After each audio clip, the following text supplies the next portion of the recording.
Hi అండి అందరికీ. Time వచ్చేసి తెల్లారుజామున ఇంకా 5:30 మధ్యలో అవుతుంది. అందరికీ హ్యాపీ సండే అండి. ఇంకా సండే అని చెప్పేసి మా నాన్న అయితే పొద్దున్నే లేసేసి బరగొడ్లకైతే నీళ్ళు అయితే ఆపుతున్నాడు. మా నాన్నతో పాటు బాబు సుహాసిని లేసేలేక ఇంక నేను కూడా లేసాను. ఇంక అందరూ ఇంక సండే మటన్ తెచ్చుకున్నాడు. అందరూ మటన్ తెచ్చుకున్నారు.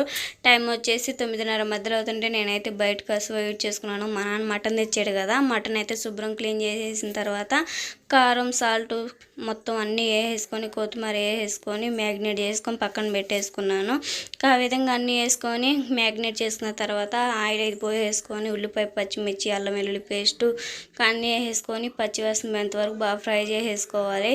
ఇంకా 5 నిమిషాలు ఉంచేసుకున్న మ్యాగ్నేట్ చేసుకున్న మటన్ కూడా వేసేసుకొని బాగా కలిపేసుకొని సగం పాటు ఉడికిన తర్వాత కొత్తిమీర కూడా వేసేసుకోవాలండి. కొత్తిమీర అన్నీ వేసిన తర్వాత అయితే ఇంకా గోంగూర అయితే పెట్టుకుంటున్నాము. మటన్లో అయితే గోంగూర మటన్ కర్రీ చాలా బాగుండిద్ది. ఇంకా అలానే మటన్ బిర్యానీ కూడా చేసుకుంటున్నాము. ఇంకా నాకైతే నేరడ తీసుకొచ్చారు కదా, ఇంకా అవి కూడా పనిలో పని ఇంకా అది కూడా ఫ్రై అయితే చేసేసానండి. ఇంకా కర్రీ అయితే చూస్తుంటే నోరూరిపోతుంది కదా, చాలా బాగా అయితే కుదిరింది. ఇంకా అలానే మటన్ షేర్వా అన్నీ చేసేసుకున్న తర్వాత ఇంట్లో పనులు మొత్తం చేసేసుకొని బొడ్డబ్బాయిని తీసుకొని చర్చికి అయితే వెళ్తున్నానండి.